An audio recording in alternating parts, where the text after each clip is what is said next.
Glad to see you again. Thanks for coming back, and a warm welcome to the Heroes Behind the Badge podcast, where we tell real stories about real cops, we expose the fake news about police, and we bring you the real truth. This podcast is brought to you by Citizens Behind the Badge, the leading voice of the American people in support of the men and women of law enforcement. CBB, citizensbehindthebadge.org, citizensbehindthebadge.org for more information.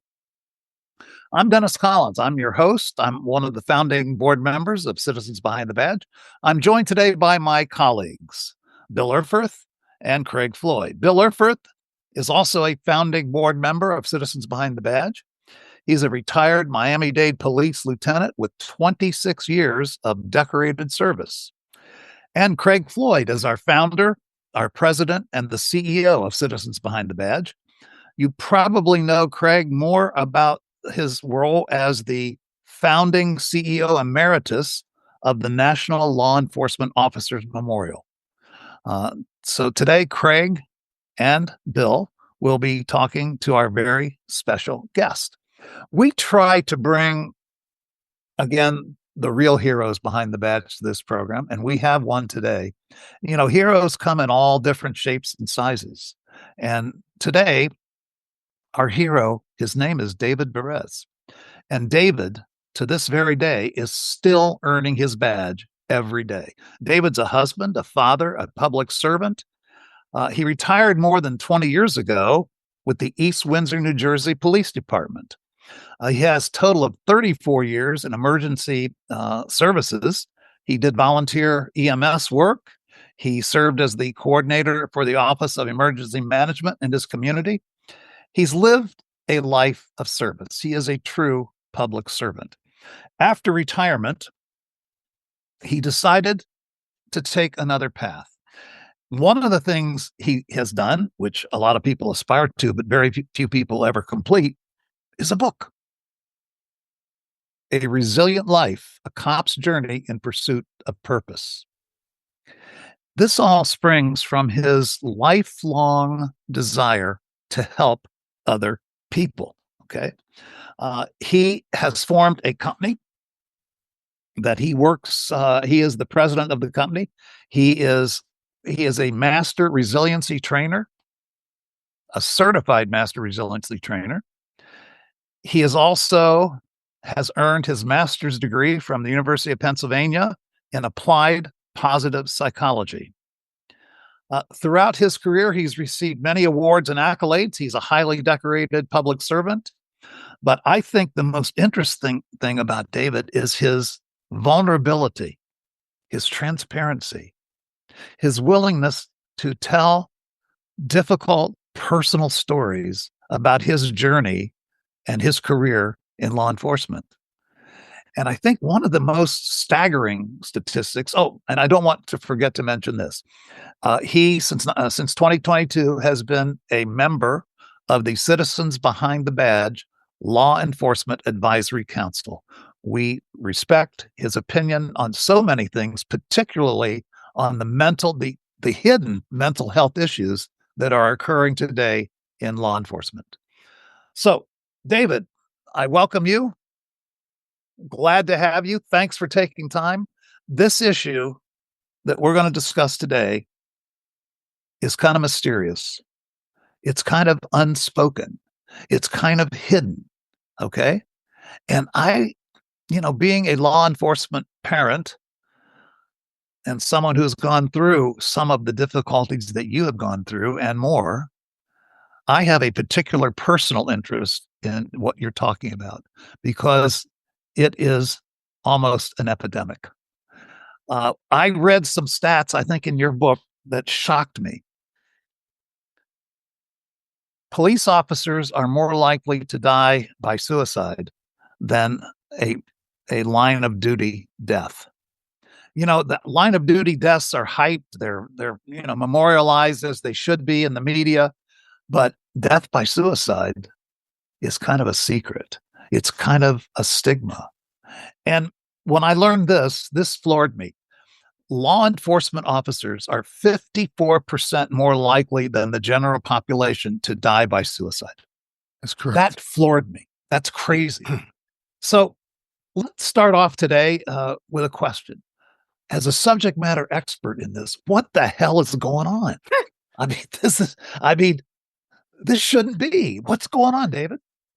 So there's a lot going on, right? At the same time, we're not doing anything about it. So the more a problem persists without intervention, the greater the problem becomes. So yes, that you are 3.8 times more likely to die by your own hand than you are by a suspect on the street. Yes, you are at much greater risk by more than 50% to die by your own hand than the general public. Another interesting factoid, because I kind of get into the stat weeds on some of this stuff. The average citizen, average person beyond the age of 50 will live another 30 to 35 years. The average police officer beyond the age of 50 will live 7.5 years. Think about that for a second. That includes suicide, which is about half that delta, half that change. And the rest of it is just disease that our bodies are breaking down after the course of our careers. So it's terrifying to think that we put in all of this time, and from a little cynical point of view, you don't have the opportunity to collect your full pension. But it's scary, and I think we've done a much better job in the last 5 to 8 years or so of raising awareness that there's an issue, but we're not doing anything to solve for the problem. And so there's a lot of people that are out there telling their story, raising the red flag, and their heart is in the right place. Unfortunately, so many of them are not trained properly in how to convey some of this information. And quite frankly, I think they're re-traumatizing people through their own stories during these conventions or speeches or whatever. And they're not giving them the tools that they really need to do to help people better themselves. There's kind of two sides to this. There's the people that need the clinical therapy, where you need a psychologist, psychiatrist to take you from like -10 to 0, just to the survival space. And then positive psychology, which is more of my realm, is the thriving space, 0 to +10. So positive psychology doesn't look at amelioration of a problem. It looks at people that have kind of solved for their problem. And now what do you do? How do you stop yourself from either going back down that rabbit hole, down that spiral, or how do you continue to upgrade that spiral into a place where you're thriving? So that's kind of the stuff I'm looking at. Mm. Good. Known you for more than a dozen years. You are one of the most talented, passionate, high energy, a guy that seemingly has everything you want in life, right? Good family man. And then I read your book, A Resilient Life, and you were kind enough to send me the manuscript before it was ever published. And I knew a different David Berez when I finished reading that book. Sadly, you were almost one of those police suicide statistics, and you bared your soul and told that story. And I want to read an excerpt from the introduction that you wrote. It says, "While my body aches from years of carrying the physical and emotional weight of the job and other experiences, it is the lack of touch where I endure the most pain. I can no longer feel my mother's embrace. I struggle to hug my own kids, and I'm challenged by the inability to show affection to my wife because through it all, I have lost the ability to feel love." I mean, that just shook me when I read it. I'm like, this is not the David Berez I know. And then I read the story. Help our viewers understand what happened in your police life that got you to that point. Yeah, so even hearing that back is incredibly emotional for me. Um,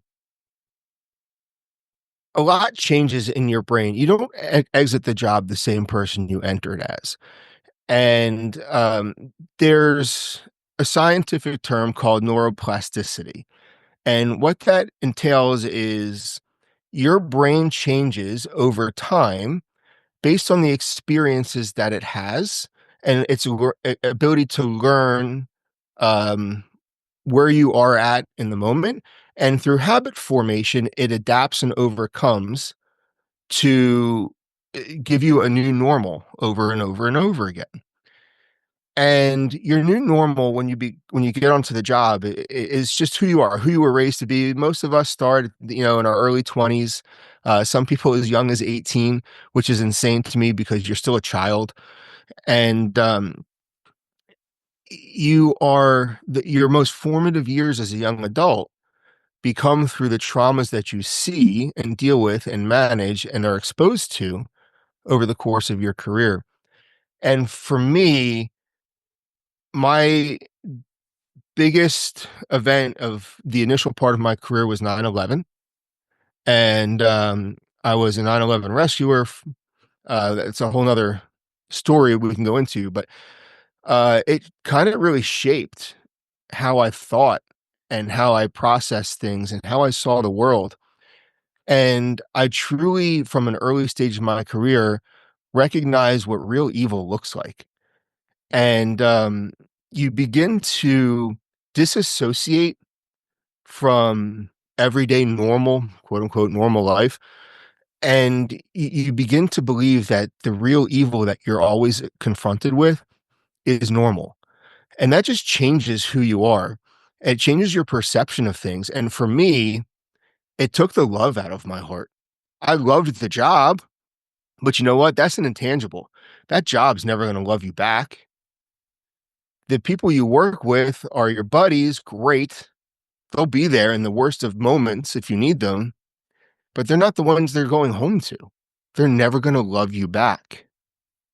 Your bosses, they're your bosses. They have a responsibility to you as an employee.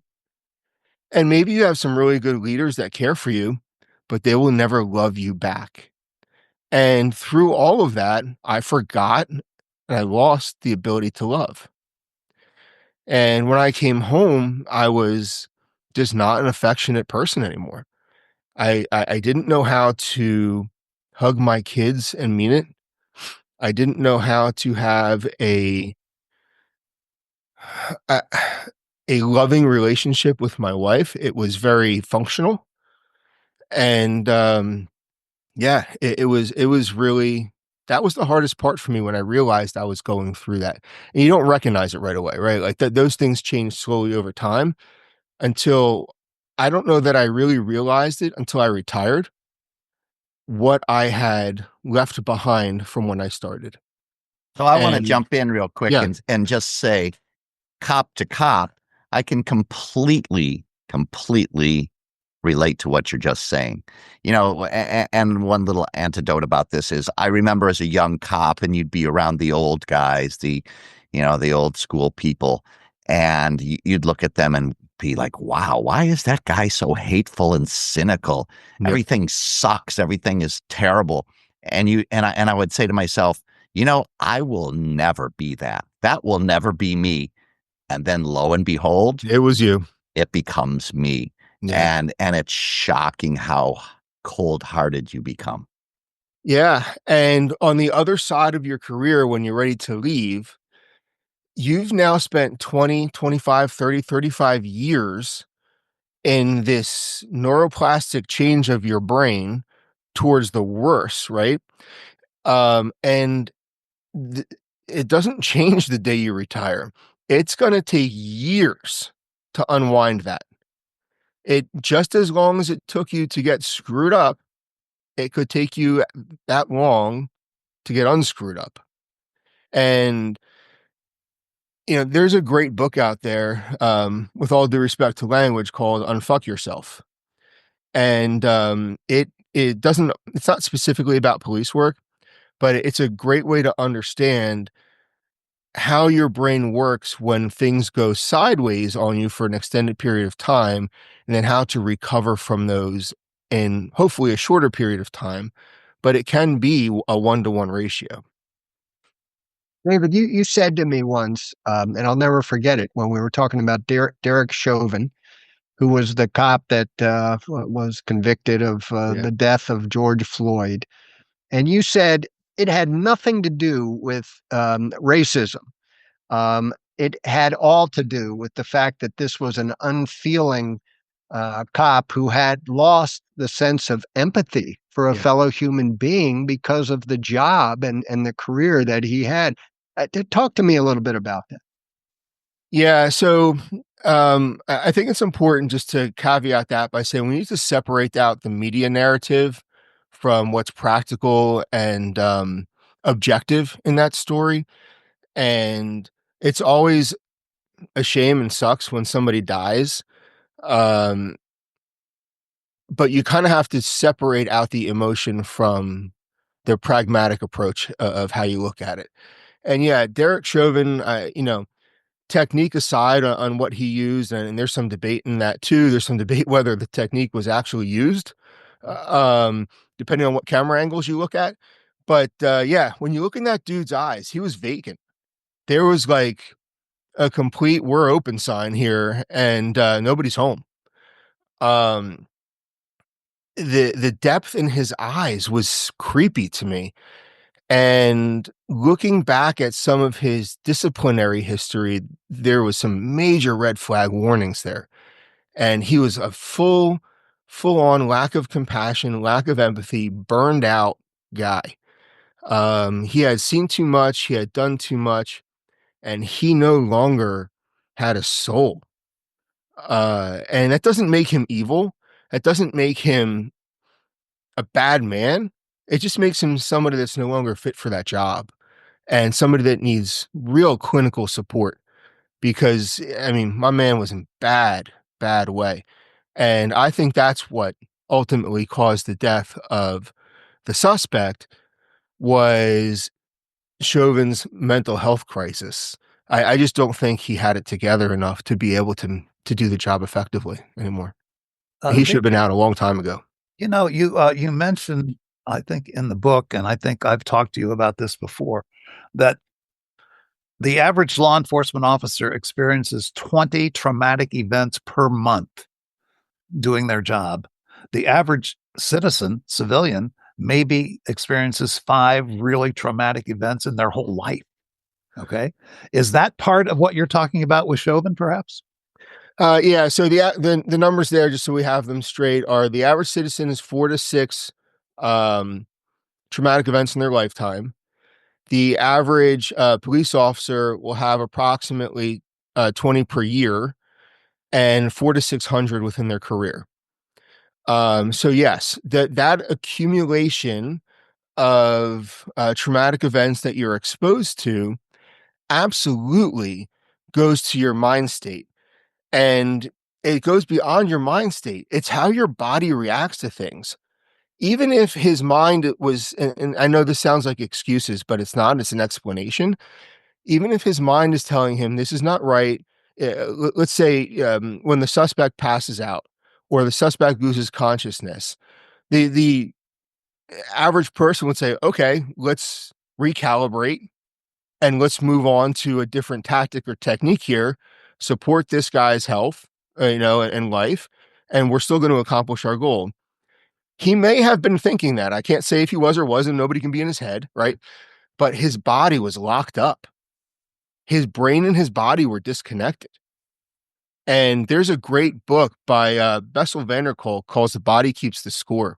And he goes into talking about how every cell in your body stores your overall stress exposure. And there's this can be a huge disconnect between your thoughts and how your body reacts to things. Now that can cause medical issues. There's a whole bunch of different things. It's a pretty thick book and goes into a lot of the science, but yeah, it's quite possible that man's exposure across the years of his job not only potentially caused him to make bad choices, but maybe in his head he was making the right choices and his body just wouldn't respond to them, which is wild, right? Like the average person's going, yeah, excuse, bullshit. But it's reality, because when you look at a trauma response of an average person at a car crash, how many people have stopped at a car crash, had these big bulgy eyes staring at it, and haven't moved to help somebody that's screaming for help? Which is, I mean, we can go into that as a separate type of conversation as well, but that's a stress response. He was having a full-blown panic attack, not the suspect, but the officer. And yeah, it's he was on that job way too long, and there was some red flags well before that incident occurred. So shame on the department for not having solved for it ahead of time. Bill, I want to read something to you from the book. David talks about the types of traumatic events. And I think when we talk about a traumatic event, it's like, what are we talking about? Well, David goes into some pretty good descriptive stories here. He says he saw two children killed in a car crash. He had to notify the parents of a 17-year-old boy who died by suicide. He was hit by a train. He told a 10-year-old child that his only parent had died and now he was an orphan. And he saw a suicide victim hanging from a tree, a day laborer who fell into a commercial wood chipper. I mean, my goodness. My question to you, Bill, and you and David maybe can have an exchange on this. Um, you must have experienced those same types of traumatic events. And yet, in talking to you, I don't think you ever got to the depths that David did in terms of depression, in terms of thoughts of suicide, alcohol, etc. And I'm just wondering, what was your mindset? You dealt with those same traumatic events, and yet somehow you came out differently. You two need to talk about what's the difference, what helped you, and what was harmful to David. Yeah, well, and absolutely. And I just want to preface that by saying, your average person, as we were talking about traumatic incidents, your average person, and this is a story that I've said 100 times to lots of people. People want you to explain what it's like to be a cop and all these things. As a cop, I would see 20 dead people a month, which was probably average working in a big city. And so the story I would say is probably most people in their lives see 20 dead people their entire life, and most of them are at funerals and they're cleaned up and their lips are sewed closed and the makeup and the whole 9 yards. And as a cop, you're seeing people that are just mangled and destroyed and just craziness, right? So it absolutely adds up, and that's why a lot of people are. Why are cops so jaded and cynical? Well, it becomes a defensive mechanism. It's a coping mechanism so that you can just get through the day and survive.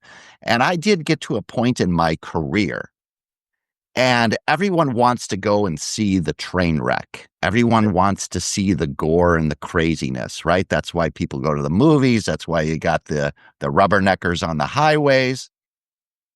As a young cop, and I wasn't in uniform on the road for a very long time, quite frankly, maybe 8 years of my whole career, but I would go to every call. So even if it wasn't my call and there was a decapitated body, I had to go by because I had to see that. If it was someone that was dead in a car, if it was a brutal murder scene or a mutilation or any kind of crazy thing, I went to those. And then as a good cop, I used to want to go to all the police funerals. And my God, when I was younger, the number of police funerals we went to, in my first 5 years on the job, 4 of my friends were murdered in the line of duty. So you don't forget those things. And all of that adds up and adds up. And I finally got to the point, maybe after 10 years on the job, and I said, why am I exposing myself to all this? Why? Well, I don't need to go to all those calls. Those are my calls. I wasn't dispatched to that. And and then I said, you know what? I'm not going to a funeral again. And I never have gone to a funeral since then. And I never went to those calls unless I absolutely had to, if that was my job. Not that I didn't care, but it was just self-preservation. So to drill down further into answering your question, I think that the reason I never had nightmares, I never thought about suicide. I mean, I looked at suicide and I thought, man, if you committed suicide, you can't even bitch about it anymore.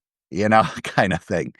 I feel that I just grew up that way. I grew up in a very stable home, a lot of support, good friends, and I look at different guys, girls that I worked with, cops that I worked with, and I think that the background and the way you grew up has a lot to do with it.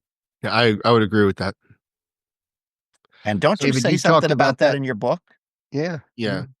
So I would also add that there's a lot to be said about having an innately optimistic attitude, and which, Bill, I know you, and I know you have. That's just generally your personality. And I did not grow up in a very stable, I don't want to say it was unstable, but it was an unconventional household where there were some issues. I unfortunately had a negative experience with a family friend, and sexual abuse for a short period of time, which obviously nothing normal about that. So I, there are other issues, but I'm not the only one, right? I'm not here to cry wolf. I'm not here to be a victim. It's not me. Again, these are maybe some explanations, and they're not excuses for anything. Um, but I had growing up, I didn't necessarily have the positive support about, man, you can do whatever you set your heart out to. Man, you've got this. You're a smart dude. I didn't have that. What I had was, this is not what Jewish boys do. I had, this probably isn't for you. I had, you know, you're maybe you should look at community college. Meanwhile, I graduated from an Ivy League university with my master's degree. So I had a lot of those um, risk management issues in my household, that nobody wanted to set me up for failure because I wasn't seen as someone that was setting myself up for success. So it was done out of love and compassion, but it wasn't done out of intelligence. So growing up there, that caused me to have a lot of negative self-talk. And I think as I went through some of these experiences on the job, it, I didn't have that optimistic outlook as you may have had, Bill. And I think I just looked at all of these things, and, like, speaking from like a music perspective, I looked at all of these things as a D minor, versus possibly a C note, and that D minor adds up after a while, and it breaks you down because it's just such a negative feeling. Whereas if you can look at something and see, not why is this happening to me, but why is this happening for me, and then recalibrate from that, that's a positive, optimistic, resilient outlook. And I didn't have that until after my career. So I think that's a big difference if you can do So, that. David, we want to drill down on this with you because this is the real heart of the matter. We're talking about death by suicide. We're talking about cops that kill themselves at an unprecedented rate. Let's tell your story. Tell us what happened with you. It's my understanding that came up twice, and talk about the circumstances, talk about why and what and how did you persevere and survive. So the first go around, which was actually the more serious, planned out version of it, was in 2019. I had a ridiculous IA complaint. No, it wasn't a complaint. It was, I had a broken body camera.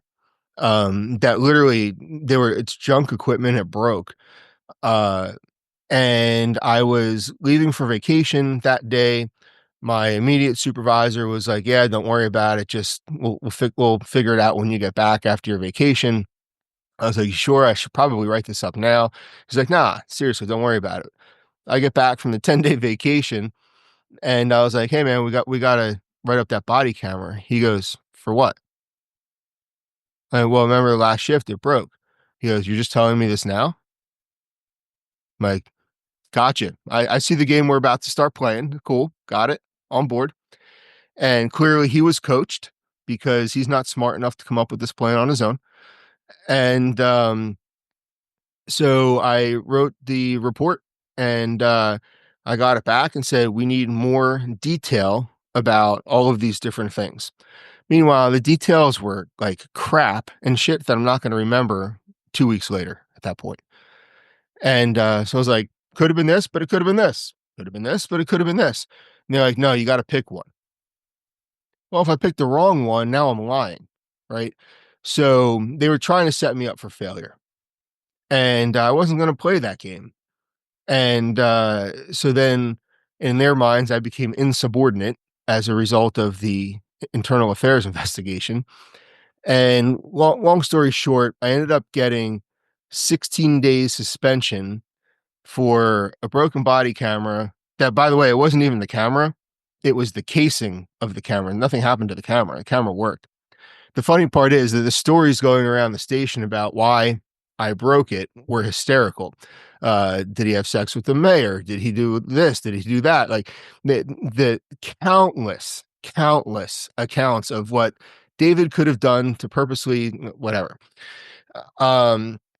So in the end, I learned. Well, I'll backtrack for a second. So I get the punishment, and before I got the punishment, actually, for the 16 days, I figured that I was probably going to get fired for just the litany of things and the way they were setting it up. And I couldn't handle that. I had figured that the pain to my family and myself and the embarrassment of getting fired would be less than if I just eliminated myself from the circumstances. And I mean, how irrational, right? So just putting a pause there for a second, it's very difficult to get a good bead on suicide when we can't talk to the experts because they're gone. And, there's very little opportunity to get into the mindset of committing the act because most people don't survive it. Now, me, I don't want to say I survived it because I never actually committed the act. It's not like I shot myself and survived. I never pulled the trigger, but we can get into that in a second. So my mindset was that the embarrassment and the outcomes would be less traumatic to my family if I was eliminated from the equation versus being fired. But what an irrational way of looking at it. But that's what goes on in your head when you're stuck with this pain that you don't know how to manage. You really get these irrational thoughts. So I had, that morning I had come off night shift and said goodbye to my platoon as we all kind of went off on our ways. And they had no idea, obviously, but I knew that I was saying goodbye for good. And I was driving home, sitting at the traffic light, about to make a left towards my house off the main road. And I was in the next town over from where I worked, and my plan was to pull into the parking lot of their PD and blow my brains out. I already had my gun in my lap. The funny part is, if there's a funny part, I was actually there's no traffic on the road at 6:30 in the morning on whatever day I think it was a Tuesday actually. And I'm sitting at the red light waiting for the light to change before I turn onto the other street where the PD is. Who cares? What are they going to give me a ticket for? I blow my brains out? Who cares?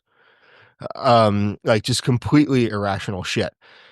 And while I'm sitting at that traffic light, my phone rings, and it was my older son, and who was probably 12 or 13 at the time. And he's like, "Hey man, hey daddy, I just wanted to say hi. I didn't know if you'd be home before I left for school, so I just wanted to say good morning and say I love you. I'll see you later." So we had like a 3 or 4 minute conversation. In that window, I had made the left turn, driven past the police station where I had planned to execute this, and just kept on driving. And by the time I hung up the phone, I was at another intersection down at the other end of that road, and my moment had passed.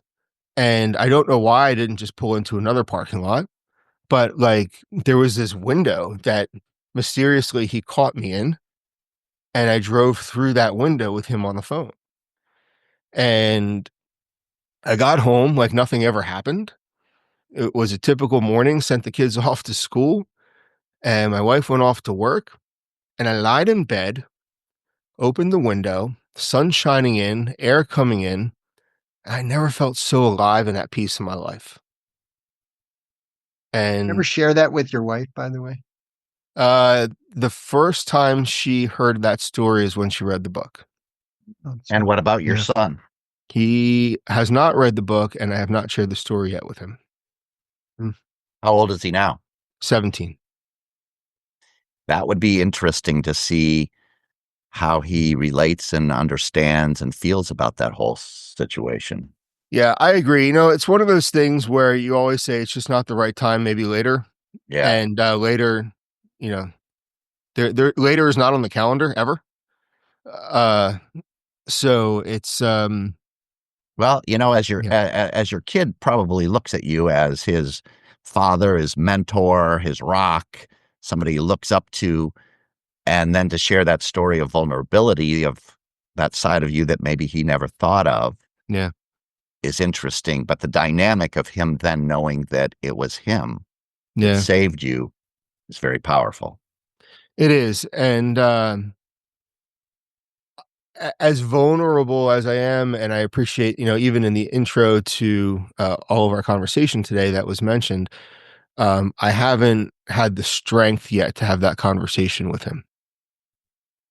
Interesting. David, I've heard from others that have dug deeper into this issue of police and firefighter suicide, very similar numbers, that it's the fact that police are exposed to death on a regular basis. Bill mentioned maybe 20 dead people he saw in a typical month while he was a police officer in Miami. And then you have easy access to a weapon, a gun, that you're very comfortable with. You fire it all the time, target practice, etc. How much do you think that plays into the higher rate of suicide among police officers? Easy access to a method of committing suicide and a comfortableness, if you will, with death. That's a great question. And the research bears out that it's statistically insignificant. Interesting. Yeah. So, So, David, I have an interesting question for you. What's your safe space? Where do you feel the safest? oh, that's a great question.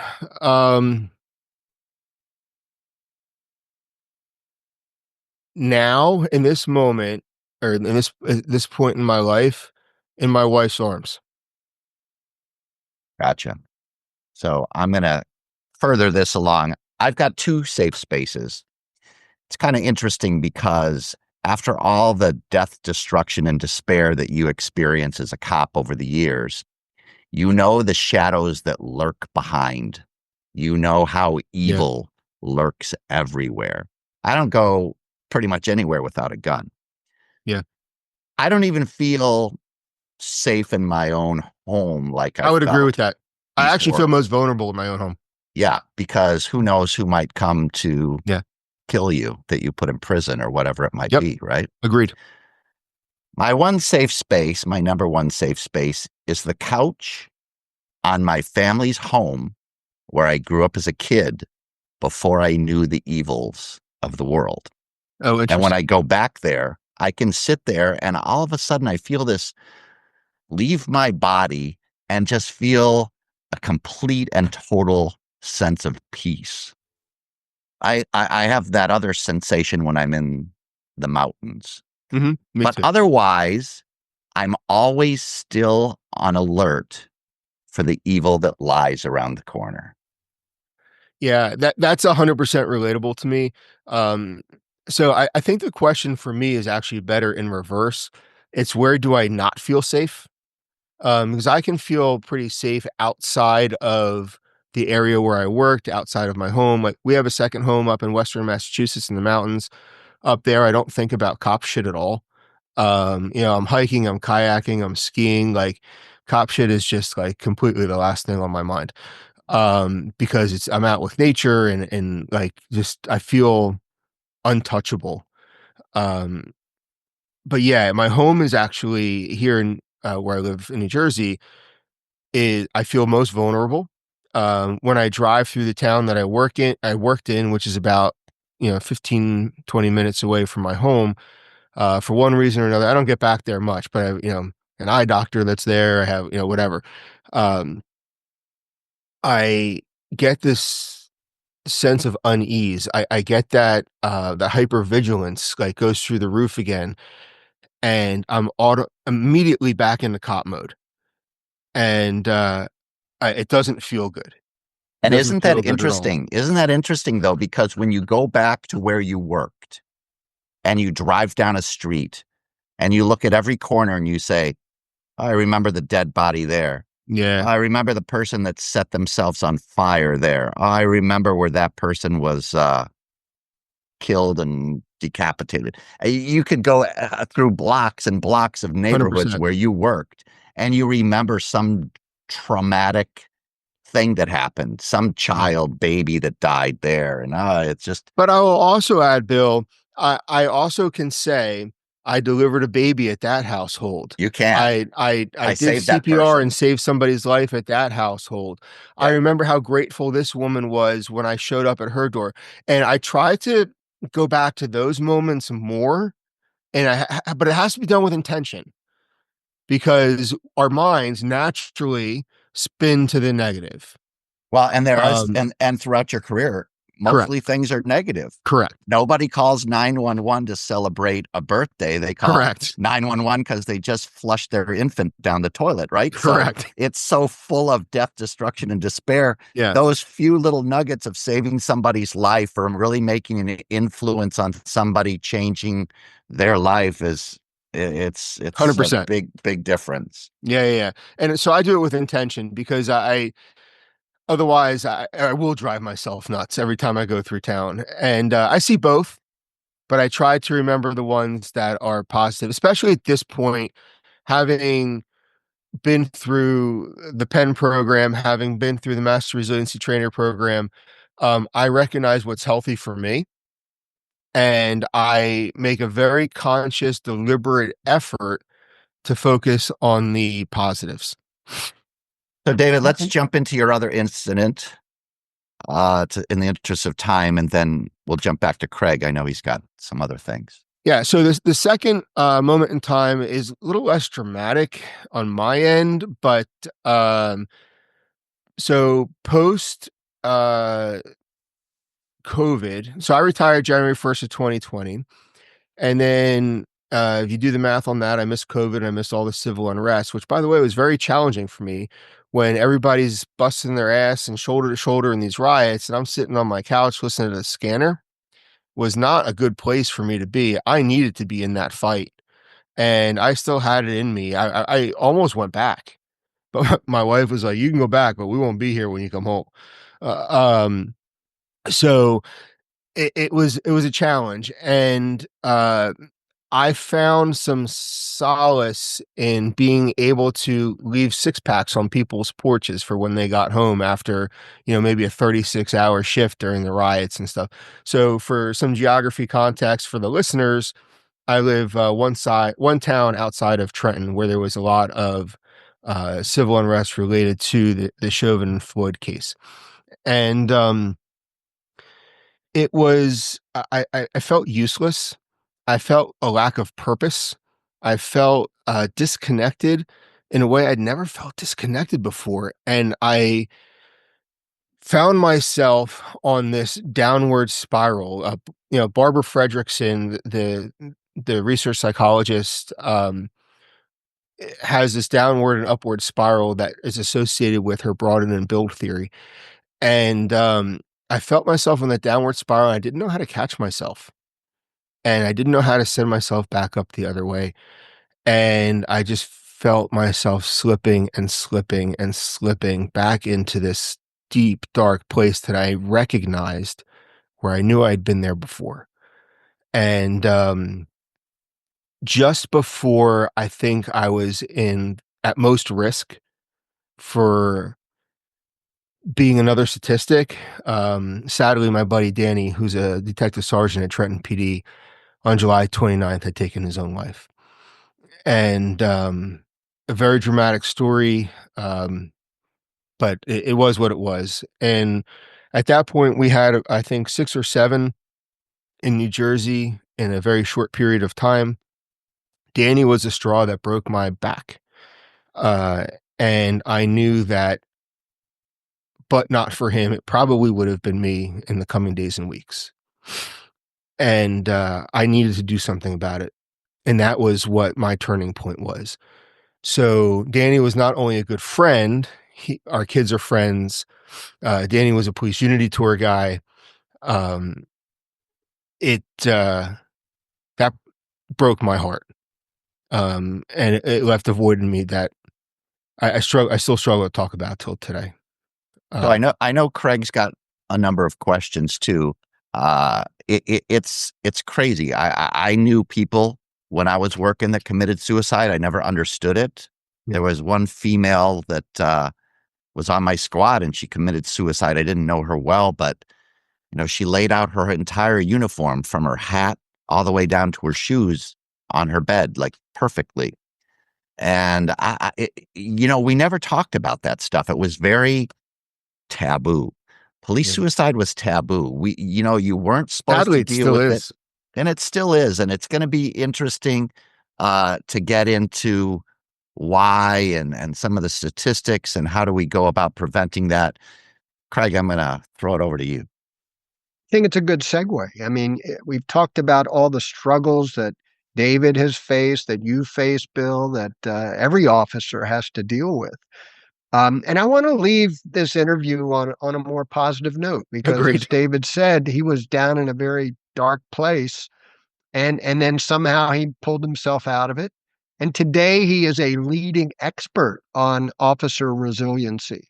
The pillars that you talk about, David, and we've talked about this many times, the pillars of resiliency, mental, physical, social, and spiritual.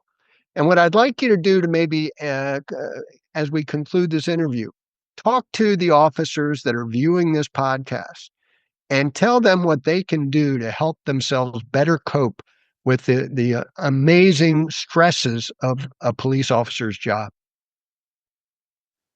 Wow, that's hard to do in a short segment, especially when I teach hours upon hours of classes on that simple question.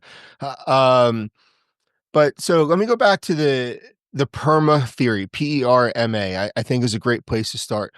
PERMA theory was developed by Dr. Marty Seligman at the University of Pennsylvania. He is still the director of the MAP program, my graduate school program, and my personal mentor, which I'm incredibly grateful for. So PERMA, the P in PERMA speaks to positive emotions. The E speaks to engagement. The R speaks to relationships. The M speaks to meaning or mattering, depending on how you look at it. And the A speaks to accomplishment. And those are the 5 things that are needed, according to Dr. Seligman, to live a meaningful, purposeful life towards ultimate well-being, which Aristotle termed eudaimonia. And so when we're looking at well-being, there's actually 2 pieces. There's hedonic well-being and there's eudaimonic well-being. And hedonic well-being is the immediate gratification of something, that quick dopamine hit, whether it's scrolling through your phone and getting all the likes you can on Instagram, which, by the way, is a colossal waste of time and does nothing for you other than feed that control center in your brain, which is equivalent to getting high on an illicit substance, or eudaimonic well-being, which is more of the long-term, long goal view of doing things that just better your life over time. And whether that be habit forming, whether that be expression of gratitude, committing random acts of kindness, just maintaining a gratitude journal, something so simple. The 3 blessings exercise, all of these are evidence-based, research-informed techniques that you can do for yourself that, as long as you keep up with them, will elevate your well-being, will take you from that 0 to positive 10, that thriving mode. And they're simple, they're free. They don't cost you anything other than your intention to do better. And on the surface of it, without having the in-depth conversation, people are like, "Oh, it's cheesy, bro. Like, what are you talking about? That's rainbows and unicorn shit." But the truth is, it's the science is there. I mean, it's in the numbers and the statistics are indisputable that if you take 5 or 10 minutes of your day, either when you go to sleep at night or when you wake up in the morning, and write in a gratitude journal 3 things you're grateful for over the period of 30 days, your elevated well-being is completely documented for another 6 months, or up to another 6 months. It just makes you feel good, because there's a principle that looks at the things you focus on are the things that you see. And so if you are exposed to all this crap all the time, that's what you're going to see. And that's what you're going to feel. And that's what you're going to be reacting to.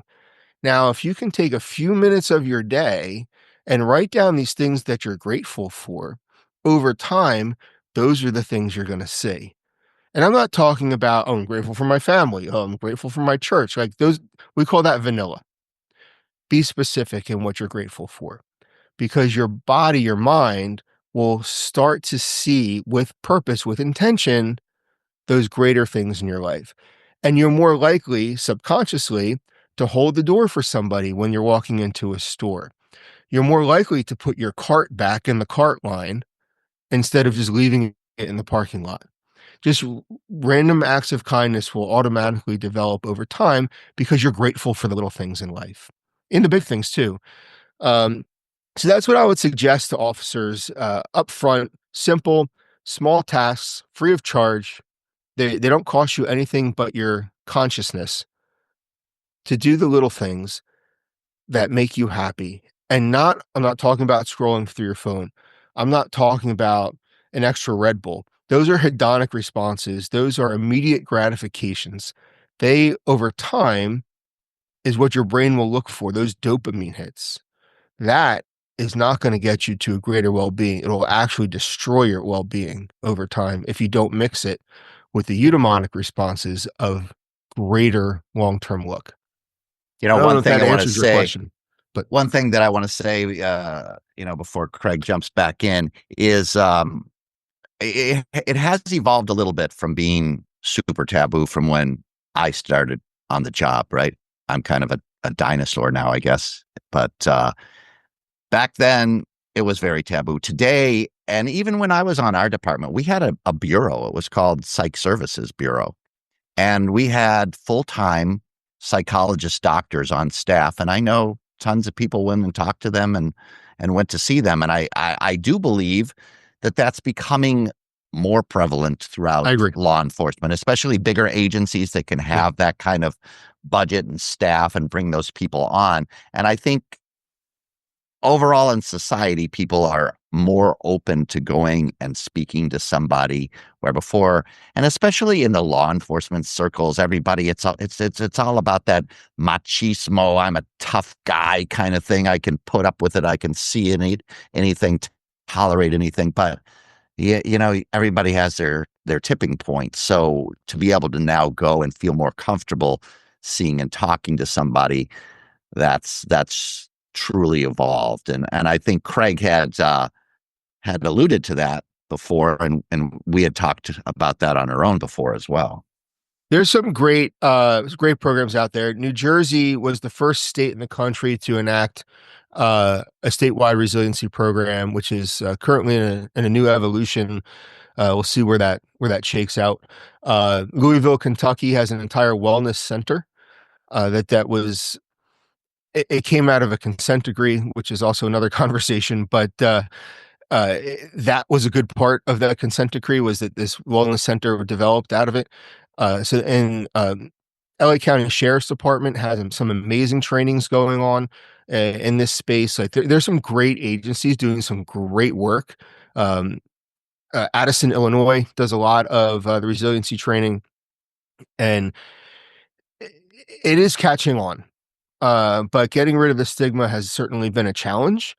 Uh, and it's about just having honest conversation. It's not about it's not about storytelling. It's not about war stories. It's not about um, having people come in and just say, "Yeah, I can relate because I did this." I think that's crap.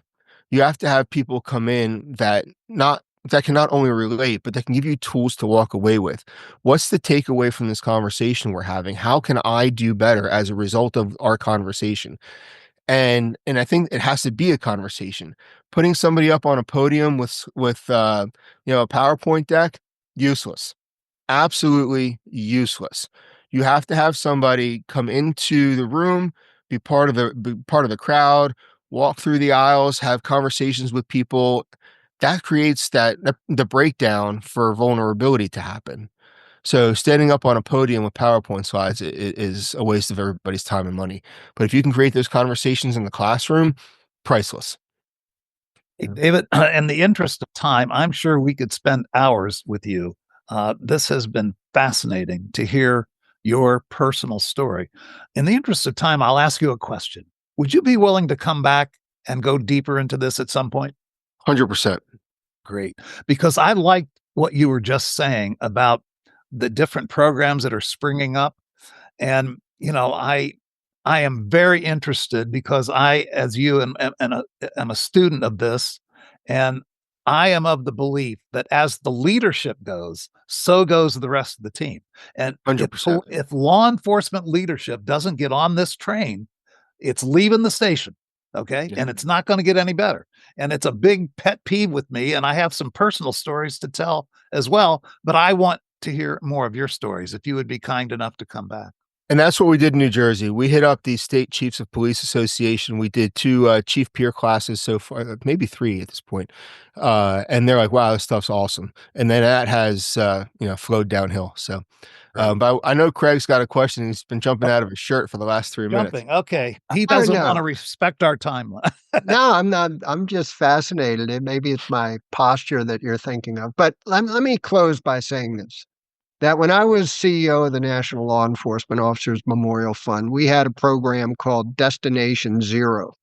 And it involved the safety and the wellness of officers, right? And a big focus of that program was on mental health, all right? And what we did was we spotlighted those programs that were in place around the country at different departments to provide better mental health support for their officers. And I'm so proud of the fact that we kind of were the leaders, if you will, in that particular effort to try to focus on this issue. And now, David, thanks to you being a part of the CBB leadership team, we are continuing to focus on this very important issue of mental health for officers, officer well-being, and how can we prevent police suicide. So when we talk about gratitude, I am very grateful that you're a part of the CBB team. I'm very grateful that we got to know each other more than a dozen years ago through the Police Unity Tour. And I can't thank you enough for sharing your story in A Resilient Life. What a book. I encourage everybody to go out and read it, especially our law enforcement professionals and the public. They need to understand what our officers are dealing with on a day-to-day basis. And I'm just very grateful that you shared that story and that you're now helping others thanks to your own personal experience and struggles. Thank you, sir. You are truly a hero behind the badge. Thank you, Craig. Again, if you want more about this incredible topic, here's David's book, A Resilient Life, A Cop's Journey in Pursuit of Purpose.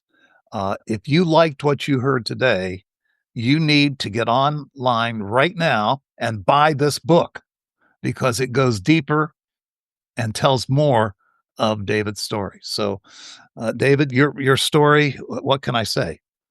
Your superpower is your vulnerability. Your superpower is your transparency.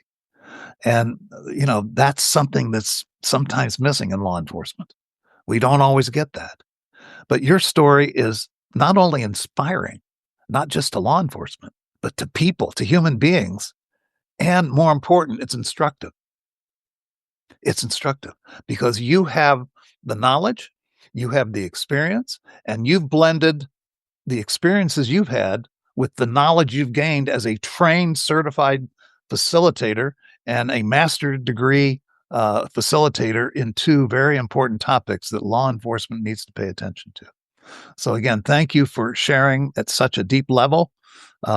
Certainly, probably not the most pleasant experience all the time to go back there, but how many people have we helped today because of having this conversation?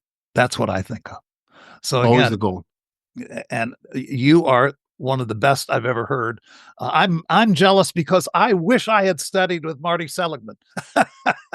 He is one of my total all-time heroes. He's a good man, and as soon as we publish this, I'm 100% sure I will be sending it to him, and he will see what we've been talking about and how we're using positive psychology in the law enforcement fields. I would add, though, that I'm the only police officer to have ever gone through that program at Penn. Yeah. And there's been an FBI agent and a psychologist with a one of the alphabet agencies. And but I'm the only, and sorry, and the chief of police in Mumbai, India. But I'm the only street cop from the U.S. that's ever been through that program. Good for you. And I think you would probably say this too. Many more, please do this. We need an army. We don't need just one brave, vulnerable person like you doing this. We need more.